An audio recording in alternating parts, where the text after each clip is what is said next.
vai ser disponibilizado o local para adquirir o preço no www.ambiribeirãopreto.org. E dando continuidade às atividades da tarde, a nossa segunda parte, agora nós vamos convidar o doutor Leopoldo Daré, que vai discorrer sobre o tema transplantes de órgãos.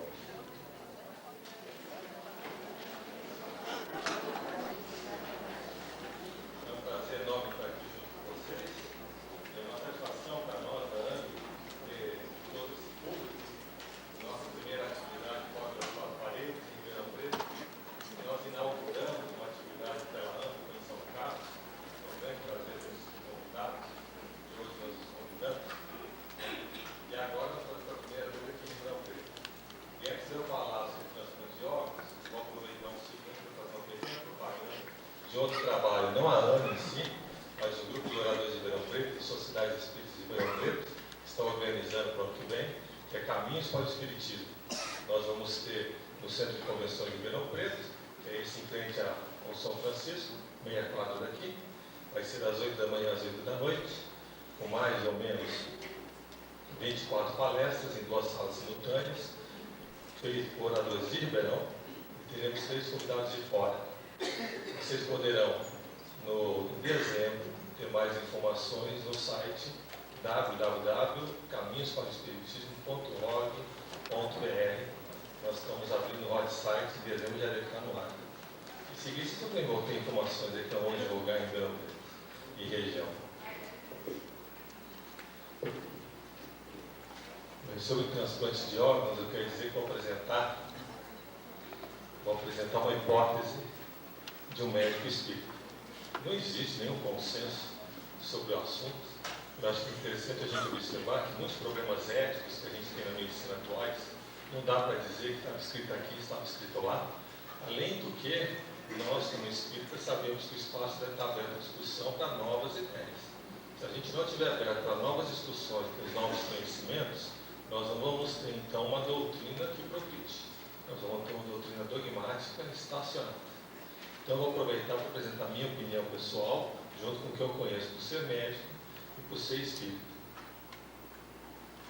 Quando a gente vai falar em transplante de órgãos, tem o primeiro problema que é o seguinte: ninguém vai tirar o órgão de quem está vivo para dar para o outro que está doente. Então, você precisa saber se aquele que você vai tirar o órgão está morto.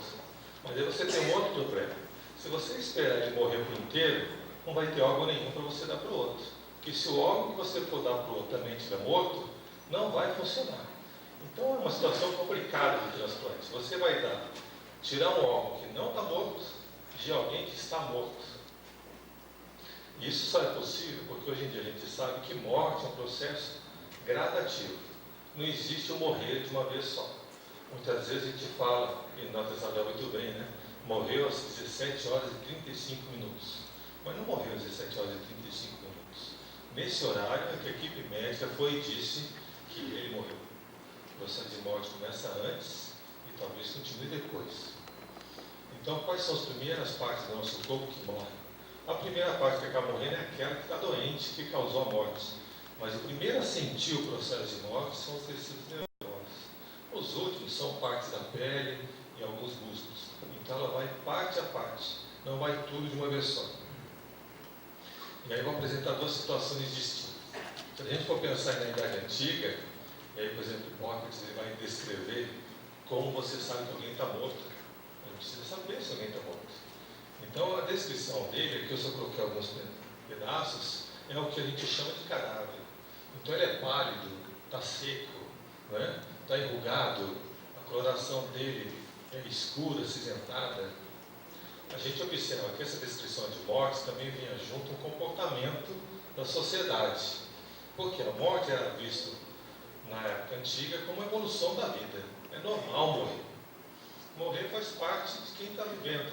A gente progride e acaba morrendo. Então existem momentos de viver e momentos de morrer. Essa situação ela vai mudando um pouco. A gente entra na Idade Média, depois a gente entra na Idade Moderna, e o que a gente chama de sociedade industrial, a gente vive um pouco dela ainda, estamos entrando numa nova. Então, nos 1800, século XIX, a gente tem algumas mudanças. Quem vai cuidar do enfermo não é mais a família, quem vai cuidar do enfermo são os hospitais. Quem comanda a decisão de morte passa a ser, então, não mais o enfermo, passa a ser o médico. Antes não tinha o que você fazer. O que o médico fazia? Ele acompanhava o processo de morte, anunciava que ia morrer, que aquela doença não tinha tratamento, esperava o enfermo na sua casa, com a sua família tomando conta. Não existia nem hospital. Depois a gente tem uma família que está muito ocupada na sociedade industrial, não tem tempo para ficar cuidando dos seus pacientes, e temos que transferir para outro lugar, vamos transferir para os hospitais. E aí nos hospitais quem cuida é a equipe médica, e ela é quem vai dizer se morreu. Esse pequeno detalhe muda o nosso conflito e o nosso sofrimento, do que é morte e não é. Hoje em dia, nenhuma pessoa é capaz de dizer que alguém morreu. A legislação brasileira exige atestado de óbito. Por mais que você jure de pé junto, você precisa levar para a equipe médica atestar que está morto. Bem, como é que a gente vai definir morte? Parece muito fácil falar, eu sei que alguém está morto. Mas não é tão fácil assim. Parece muito tranquilo para o médico falar que está morto, mas não é tão fácil assim. Então Bouchot, em 1846, criou uma tríade para dizer que morreu. Não respira, o coração não bate e o sangue não flui pelo corpo. Né? Então você vê que o sangue não está percorrendo, o sangue nos deixa rosados. Essa é a tríade dele, é um médico francês. Nós já estamos no século XIX, nós já estamos na sociedade industrial, então o médico está na responsabilidade de dizer que morre. Então, como vão decidir? Ele ganhou um prêmio na Academia de Paris, quando ele deu essa classificação, existem várias outras. Essa tem uma diferença, não é aquela do cadáver. Ele ainda não está pálido, não está com a pele escurecida, não está desidratado. Eu já sei que ele morreu. Então a gente acabou antecipando o diagnóstico de morte, que se for esperar se tornar cadavérico, pode demorar até 30 horas. Hein? Isso quer dizer que, dependendo do local, da temperatura, você vai ficar mais de um dia e meio velando para saber se morreu ou não. Aliás, o velório, para a gente saber se está morto. Nós usamos o velório para outras coisas hoje em dia, porque a decisão já foi dada pelo médico e deu atestado de óbito. Mas é para saber se está morto. Bem, depois dele criou essa conclusão, ele ficou muito famoso, na verdade já teve outras ideias. E a gente vai observar que, apesar de falar, olha, quando morreu porque o coração parou, já no final do século XIX, já observou que quando passava na guilhotina, decapitava a cabeça, o coração batia ainda até 1 hora depois. Olha, mas a cabeça está fora, e o coração está batendo, vai falar que ele só morreu porque o coração parou de bater? Então a morte tem que acontecer antes. No século XX, na década de 50, começou a ter respirador. Então não basta parar de respirar. Quando alguém para de respirar, você põe no tubo e o aparelho respira para ele. Então, quando que morreu? Você já sabe que o coração continua batendo sozinho. Aí o pulmão não respira, põe no respirador. Criou um outro problema. Não sei mais quando morre. Em 1957, estava começando a ter mais respiradores, estava ficando um pouquinho mais difícil. Alguns médicos franceses foram pedir uma opinião para o Papa. E o Pio XII disse que a morte não é território da igreja, porque era a igreja que decidia se morria. Na Idade Média, eram os mosteiros que diziam que você estava morto. Eu levava até eles para poder dizer. E a evolução e a força que a ciência e a medicina se impôs à religião, o próprio Papa resolveu deixar por conta da medicina. Afinal de contas, foi a medicina e a tecnologia que inventou o respirador. Acho que o raciocínio dele foi muito bom. Não fui eu que inventei isso. Unidade terapia intensiva, respirador, massagem, ressuscitação. Então vocês se virem, né? Aí em 59, nós vamos ter 2 autores que descrevem uma situação, franceses, que é um estado além do coma. O coma, você perdeu a consciência, você não consegue conversar com ele. Mas tem uma situação de coma que é muito grave. É como se não fosse um coma, fosse mais que um coma. Em 65, já estão fazendo alguns transplantes, e num relato de transplante renal, já descreve o termo morte cerebral. E aí então tem essa fotografia do personagem, ficou famoso, mas ele fez parte de uma corrida, como se fosse a própria corrida para chegar à Lua, né? Então a gente tem aqui o nascido na África do Sul, Barante, que ele conseguiu fazer em 1967 o primeiro transplante do coração. Aí depois ficou um pouco mais radical ainda. Já estava se discutindo, há mais de 10 anos atrás, que a morte deveria ser do cérebro. Mas agora que você pegou o coração, que é o marco da morte, que está vivendo e batendo na sua mão e põe no outro, então não pode pegar o coração para. Ele teve uma pressa aí, porque o americano anunciou que ia fazer o transplante em ser vivo, e já fazia em animais, ele fez antes ainda. No ano seguinte, teve também no Brasil. Bem, a situação acelerou tanto o pensamento que um comitê de Harvard resolveu definir o que era morte encefálica. Não deu nem um ano depois, em 68. A gente não tem muita ideia disso, vou ser sincero com vocês. Eu passei na faculdade, o negócio de morte encefálica não foi um grande problema. Não fiz diagnóstico de morte encefálica, não precisava fazer, não participei com ninguém que fazia. E olha que a decisão e o acordo foi em 68. Né? E é interessante que eles chamavam de morte encefálica, mas também usavam o termo coma irreversível. Mas por que a gente não ficava sabendo? Né? Em 68 já teve as primeiras leis de doação de órgãos. Mas o que aconteceu, que caiu na mídia, caiu para o povo todo, porque em 97 inventaram uma lei da doação presumida. Você não disse nada que você quer doar, o governo é dono do seu corpo, ele pega e doa. Isso criou um grande reboliço, né? Um grande movimento de várias condutas, e por isso em 2000 mudou a situação. Na ausência de manifestação voluntária de doação, a família poderá se manifestar contra a doação.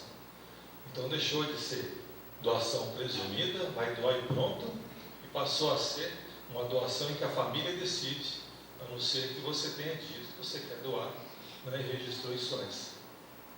E em 2000, então, para incrementar, vai ter as comissões intra-hospitalares de transplante, o Registro Nacional de Doadores.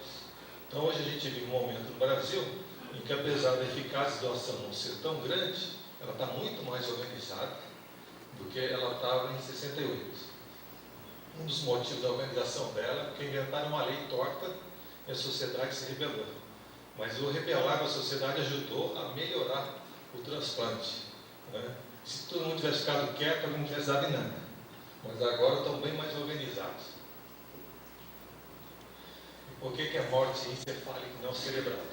Aí eu pus fotografia e desenho.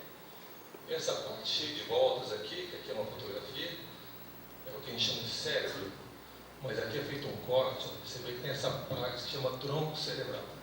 Isso tudo fica dentro do cérebro, dentro do crânio, fica tudo dentro do crânio.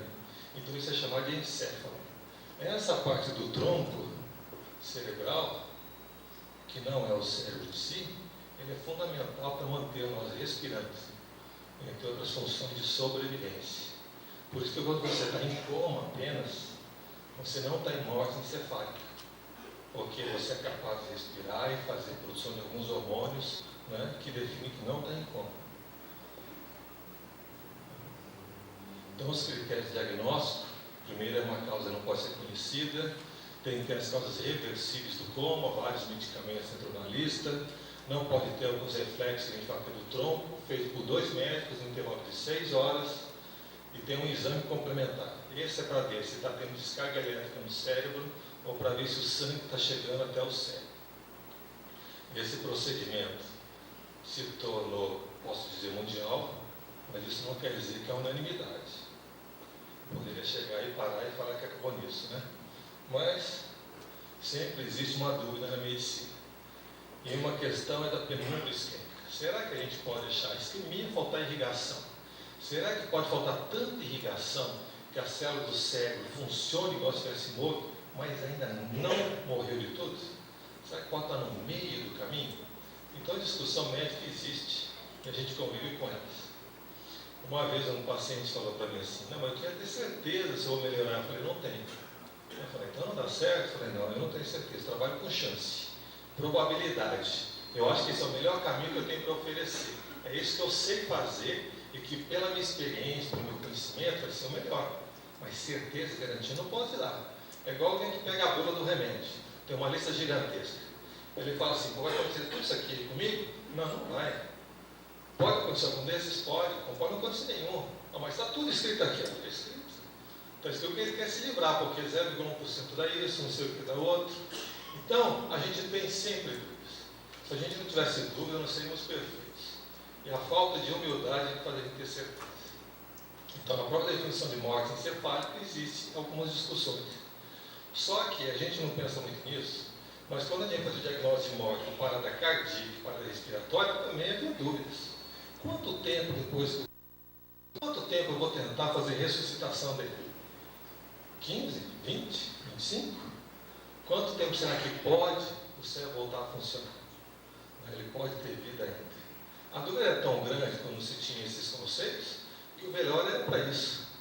Ficava esperando para ver. Todo mundo jurava que estava morto, mas não tinha certeza. E às vezes, hoje em dia, a gente vende uma imagem que a medicina sabe muito, que a ciência é maravilhosa, a tecnologia é gigantesca, e a gente acha que existe certeza absoluta. Né? Certeza absoluta a gente não tem.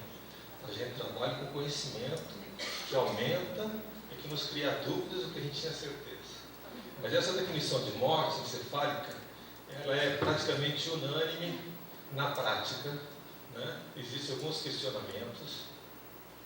Quem costuma realizar isso tem tido bastante segurança sobre o fato.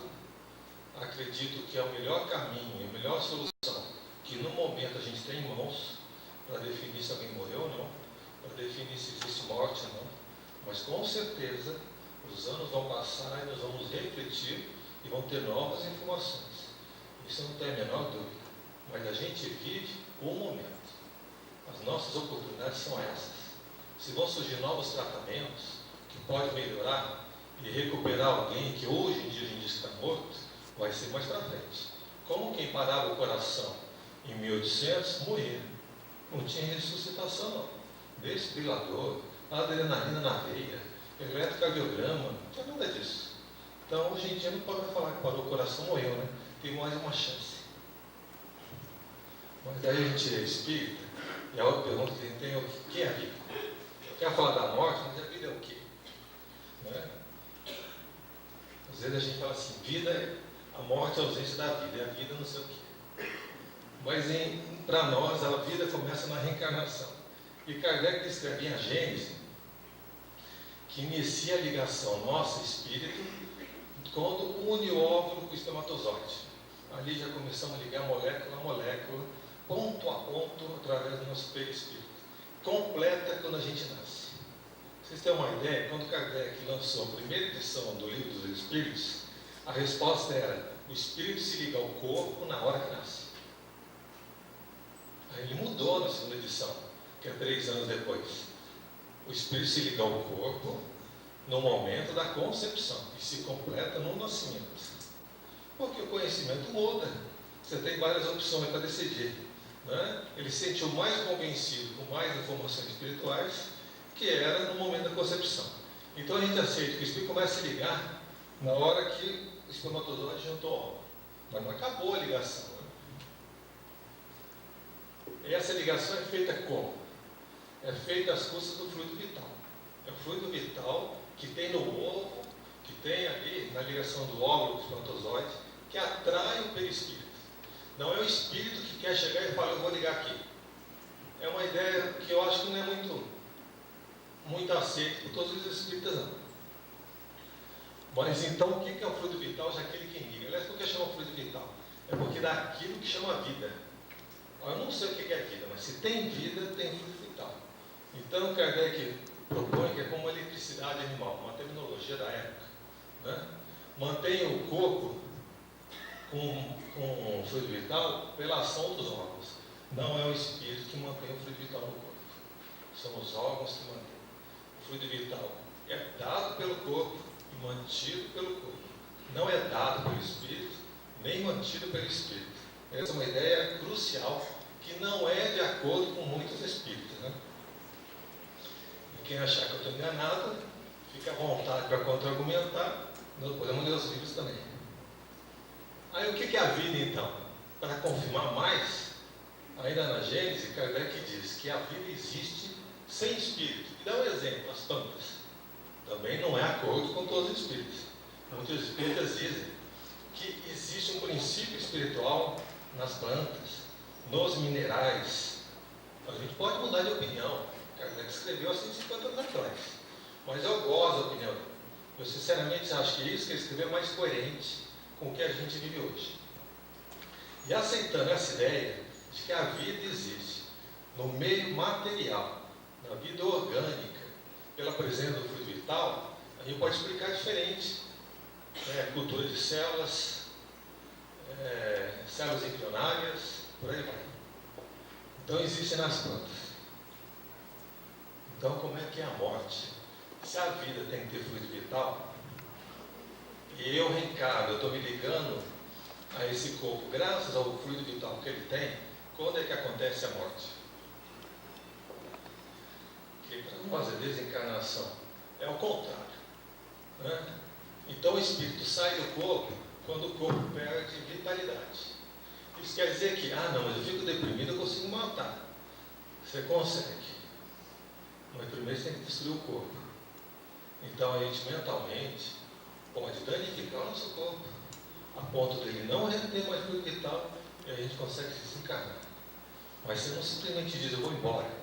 Vai embora e fica o corpo lá, né? Então a mente primeiro transforma o corpo.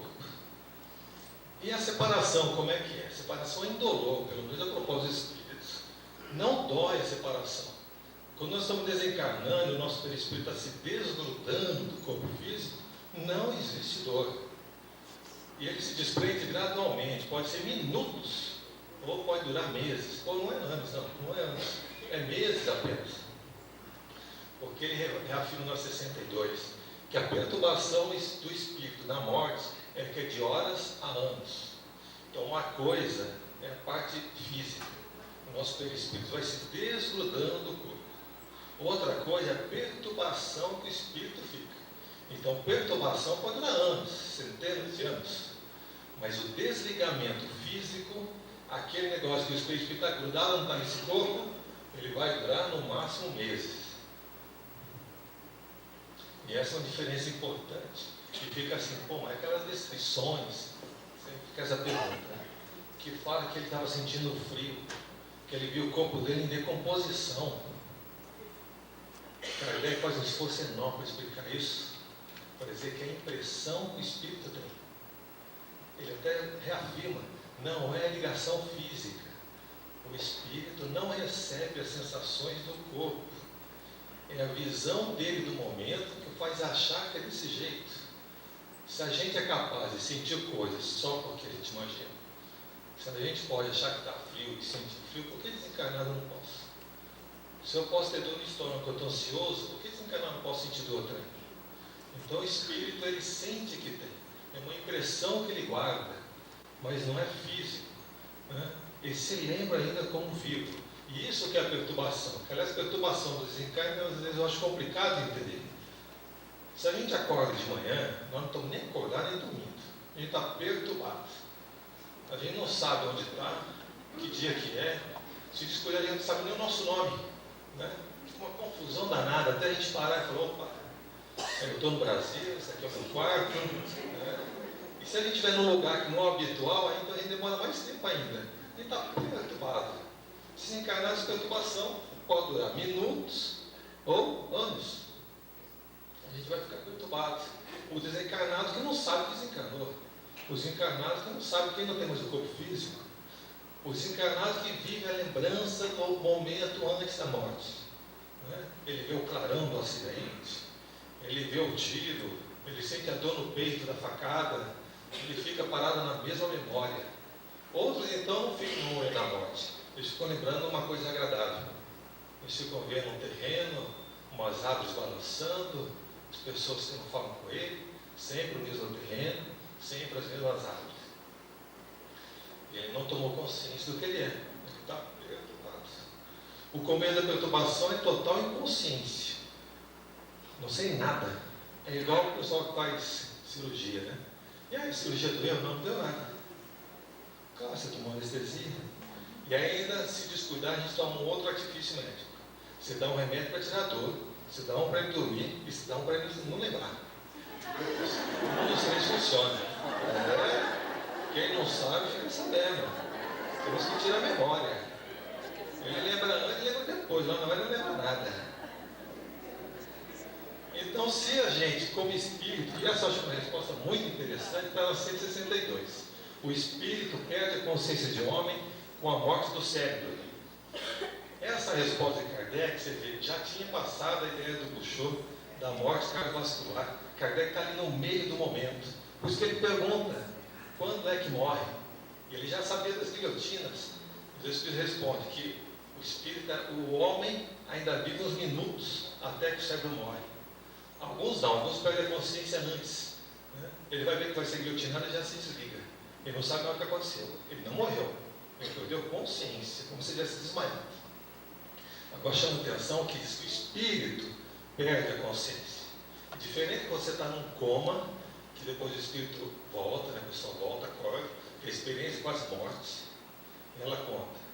Eu vi acontecer isso, eu vi os médicos me operar, eu vi um parente meu que veio conversar comigo que já tinha morrido. Aqui não. Aqui a proposta que dá é que você, espírito, não sabe nada. Você está se desligando. Olha, a gente está ligado cérebro a cérebro. Aí o meu cérebro, que é uma fonte de eu saber o que eu sou, e está ligado ao meu perispírito, ao meu espírito, ele se danifica. Emite